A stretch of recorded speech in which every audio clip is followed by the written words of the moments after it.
For more than 15 years, a serial killer lurked in the shadows of the American South. But not just any serial killer. One who exhibited stealth, murderous rage, and a penchant for young black women. This is the true story of the Jacksonville Ladykiller.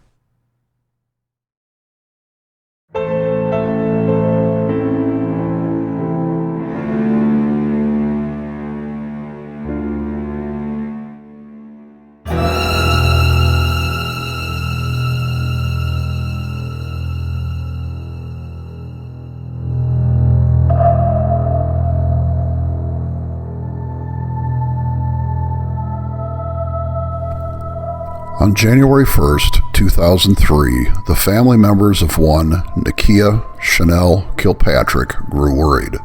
It appeared they had not been able to contact her for several days. Nakia always kept close contact with her family, no matter what she was doing at the time. At approximately 10:30 that night, family members went to where she lived, the Spanish Oaks apartment complex in Jacksonville, Florida, to determine whether she was in some sort of trouble. When the family members arrived, they shrieked in horror as they noticed Nakia's 2-year-old son was banging on the window from the inside. When they entered the apartment, relatives reacted with horror as the terrible stench overcame them when they walked through the door. As they penetrated further into the apartment, Nakia's 11-month-old son crawled on the floor, and it appeared the child had not been cared for in several days. As they worked their way into one of the other bedrooms, they found Nakia's body decomposing, bound, and apparently strangled to death with a cord around her neck. Relatives called the police immediately. When investigators arrived at the residence, they conducted an extensive search, then moved Nakia's body to the coroner and the morgue. A forensic examination of the body revealed that Nakia had been sexually assaulted and murdered 48 hours before the discovery by the family. The medical examiner also noted that Nakia was 6 months pregnant at the time of her death. Because of her demise, the children within the apartment survived by eating dried food from the kitchen and may have suffered trauma from spending 2 days with the corpse of their mother. Nakia's family took custody of the 2 boys. Upon further investigation into the crime scene, some investigators feared the worst. It appeared that this was not the killer's first venture in murder. Evidence collected at the scene revealed nothing about the killer other than he seemed organized. Police also suspected that Nakia Kilpatrick would not be the last victim they would see in this manner, and they would be correct. Friends, relatives, and colleagues considered Shawanda Denise McAllister as an, quote, independent and hardworking girl, determined to forge a successful, happy life, end quote. Shawanda worked as a certified nursing assistant, while at the same time attending a local school in the hopes of climbing the rungs to a higher nursing position. As hard as Shawanda worked and studied, she would never reach her potential or her dreams of a better life. On January 10th, 2003, Shawanda's body was found with some of the same defilements as Nakia's 9 days before. Shawanda died as a result of being strangled with a cord in her Jacksonville, Florida apartment on Arco Drive. Subsequently, the medical examiner discovered that Shawanda suffered a brutal sexual assault, and she was also bound in the same manner as Nakia Kilpatrick. Shawanda was also pregnant at the time of her death. Prior to the discovery of these 2 murdered women, on December 19th, 2002, police discovered the body of 18-year-old Nicole L. Williams. Her body had been found wrapped in a blue blanket, and authorities believed Nicole had been murdered in a local hotel, wrapped in the blanket, then dumped in a ditch.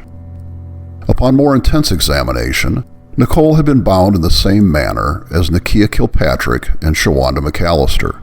Williams suffered a sexual assault at the hands of a perpetrator, and DNA taken from all 3 proved that the same assailant assaulted the women.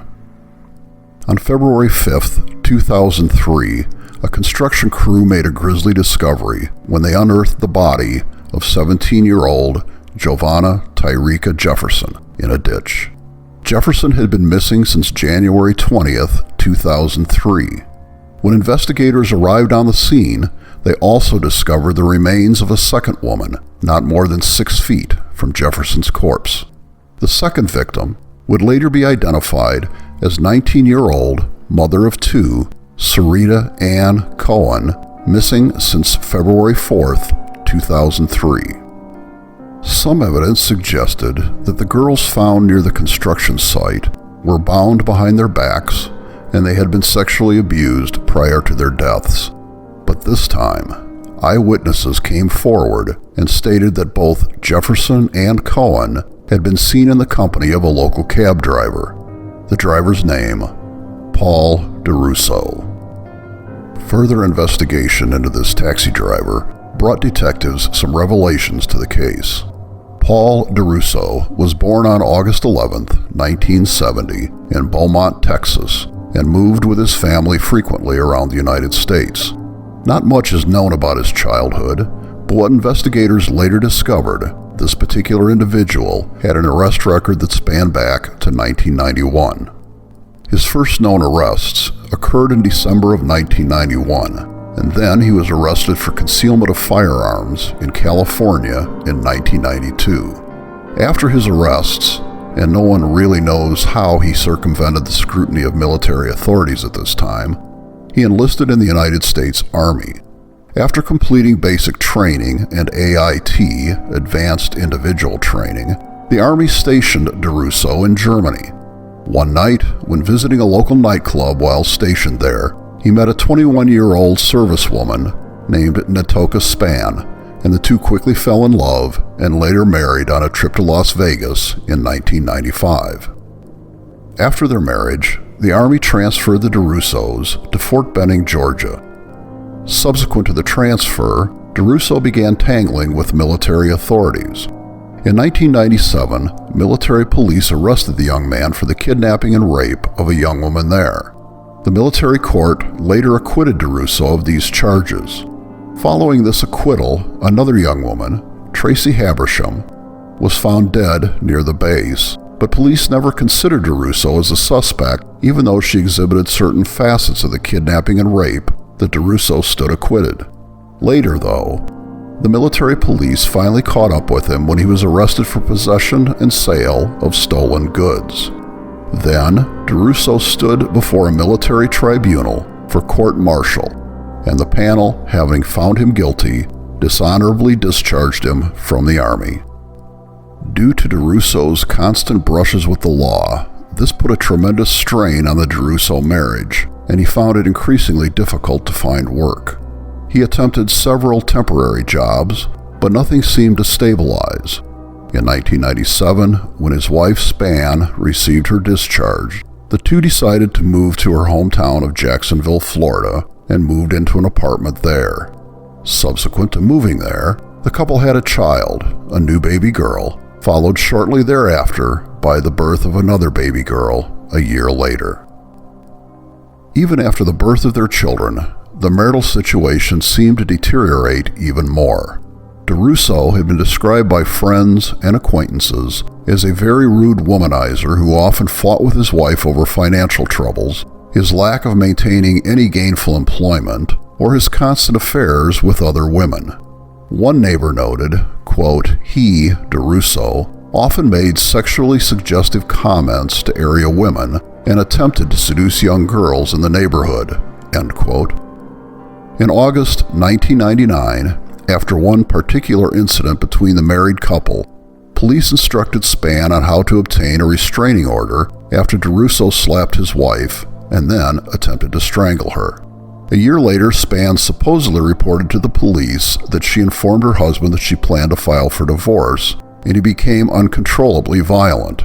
In a petition that she filed with the local court, Span wrote, quote, the violence was ongoing, and I'm afraid it will escalate, end quote. The court never granted the injunctive relief she sought, and the Durousseaus agreed to drop the complaints against each other.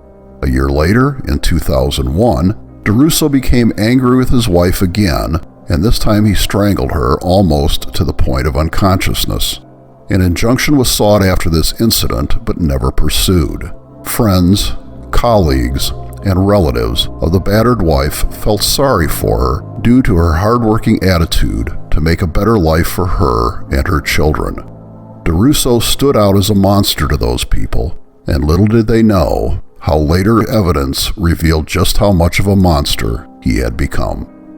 According to documented sources at the time, in June 2001, police arrested and charged Durousseau with the rape of a young woman, and the court sentenced him to 1 month in jail and 2 years probation.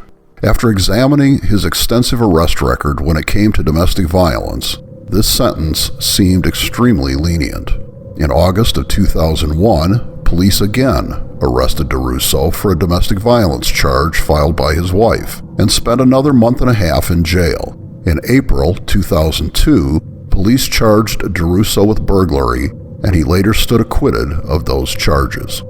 Of the many jobs that Durousseau worked, he found employment as a school bus driver, an animal control officer, and began working as a taxi cab driver with Gator City Taxi, a local Jacksonville company. It is while he worked as a taxi cab driver that Durousseau became acquainted with many women around the city, including previously mentioned murder victims Cohen and Jefferson. Police already set their sights on Durousseau as the primary suspect in the recent disappearances and murders that occurred around the city in the recent year due to his extensive arrest record and some cursory clues linking him to some of the victims. Witnesses came forward after the disappearance of Giovanna Tyreka Jefferson and stated that she was last seen getting into a cab driven by a man only known at the time as, quote, D, unquote. When Tyreka failed to return home, her aunt called her cell phone, which a cab driver answered. The voice on the phone assured Tyreka's aunt that he would return her home very soon. Tyreka never made it to her residence. Tyreka's mother, by this time beside herself with worry, went to the cab company to inquire about the man known as, quote, D, end quote, who drove her daughter prior to her disappearance. Investigators learned that the man known as, quote, D, end quote, was Paul Durousseau, and this was a very important clue. Although the coincidences seemed too glaring, police did not possess enough evidence to charge Durousseau with any offense at the time. In January of 2003, with a marriage strained to the breaking point over 8.5 years, the Durousseaus separated. Mrs. Durousseau moved to another house, and Durousseau himself stayed at the couple's house, although he spent more time with his wife at her new residence than his. While visiting his wife and children on February 6, 2003, police arrested Durousseau for a probation violation for the 2001 rape case. Although investigators considered him a key suspect in the murder case, they knew that there may be a break in the case soon, and they were correct. While Durousseau sat in the Duval County Jail, investigators saw the evidence against this man mount very quickly. During the investigation, authorities found clear links between Durousseau and victims Kilpatrick, Williams, McAllister, Jefferson, and Cohen. This evidence included DNA sample matches, fiber analysis, cab and cell phone records, which could all be traced from the victims to Durousseau. Some of the fibers found on the blanket in which Nicole Williams was found matched with some fibers located in Durousseau's home. The DNA samples were above reproach as they matched Durousseau's, and there was never any dispute as to how they made their way to the victims. During a search of Durousseau's car, investigators found jewelry that belonged to Cohen and Jefferson, and cell phone records later obtained denoted that both of those victims called Durousseau prior to their disappearance. On the day of McAllister's disappearance, bank surveillance cameras captured her withdrawing some money with Durousseau's cab in the background. One of the characteristics of these murders that linked them together stemmed from the type of implement used in the strangulations. The killer utilized cords such as extension or coaxial cable cords as the, quote, ligature around the victims' necks, end quote, matched those imprints when the cords were used with extreme force. Finally, on June 17, 2003, authorities charged Durousseau with 5 counts of first-degree murder in the deaths of Nakia Kilpatrick, Shawanda McAllister, Nicole Williams, Sarita Cohen, and Giovanna Tyreka Jefferson. Durousseau also faced additional charges of child abandonment as he left 2 of Kilpatrick's children alone for an indeterminate amount of time after allegedly murdering their mother. Subsequent to his arrest in Duval County, Florida, authorities linked him to an offense at Fort Benning a few years earlier. In September 1997, a woman named Stacy Habersham went missing after attending a party at Fort Benning's NCO club. A few days after she disappeared, a man walking his dog found her nude body in a ditch near where Habersham grew up. The murder remained unsolved until after Durousseau's arrest, when authorities saw similarities between Habersham's death and that of the other victims in Jacksonville. Habersham had been strangled, and samples of DNA taken from her corpse were compared to those from the Jacksonville victims. The same killer who murdered Habersham also murdered the other victims.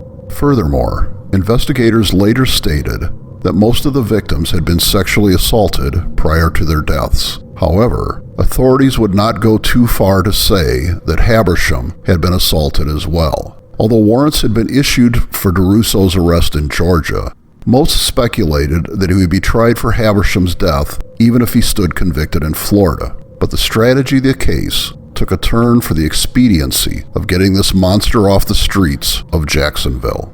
On August 11, 2003, authorities in Duval County stated that they would seek the death penalty against Durousseau for the murders he committed. A question arose as to whether Durousseau may have been responsible for several suspicious deaths while stationed in Germany. No further speculation surfaced a short time after this supposition arose. On June 7, 2007, the state of Florida versus Durousseau finally began. In an unusual yet expected move on the part of the defense, Durousseau took the stand in his own defense.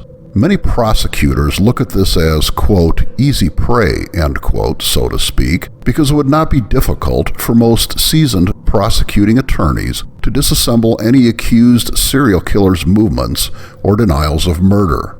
In December of that year, on the 13th, after a lengthy trial, a jury found Durousseau guilty of the first-degree murder of Teresa Mack. Even though the wayward murderer-rapist was charged with 5 additional counts of first-degree murder, the prosecution chose just to try him for the murder of Teresa Mack, as if they tried him on the other charges and he were acquitted, it could jeopardize the entire case. A strategic decision that left a lot of people shaking their heads, but legally, it made sense. They did not want a brutal and sadistic killer to walk on the streets ever again. The court sentenced Durousseau to death. On appeal, in December 2010, the defense raised what they called mitigating circumstances as to why he should be granted a new trial. Among these mitigating circumstances, the defense listed 1. Durousseau came from a broken home. 2. He grew up in poverty and came from a deprived background. 3. He was raised without the benefit of a father. 4. He was raised in a violent neighborhood and exposed to violence and threat of violence to his person on a daily basis. 5. He was beaten as a form of discipline. 6. He had been a caring and loving father. 7. His military service. 8. He had been a good brother to his siblings. And 9.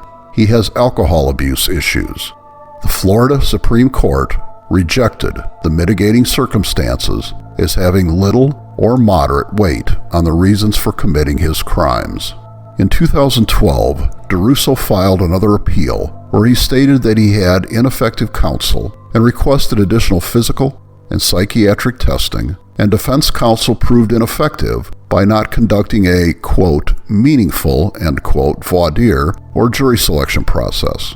In April 2015, the court again denied Durousseau's claims. While waiting for this decision, another case, Hurst versus State of Florida, the court ruled that the death sentence handed down in that ruling violated the Sixth Amendment to the Constitution, where, in that ruling, the court stated, quote, "The Sixth Amendment requires a jury, not a judge, to find each fact necessary to impose a sentence of death. A jury's mere recommendation is not enough," end quote. Under order from the Supreme Court, they vacated Durousseau's sentence and ordered that a new penalty phase be scheduled.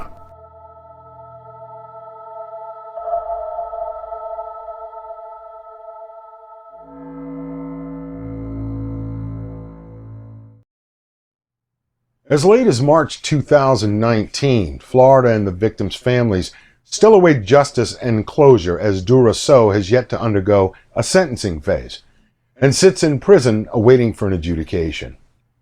Understanding that the more serious the crime, the more vigilant we as a society must be in protecting the rights of even the most brutal killers such as Paul Durousseau. The only thing the families ask for is justice. And it remains unsounded how someone who, beyond a reasonable doubt, murdered so many women and destroyed their futures can exert more rights than the victims' families. Until next time.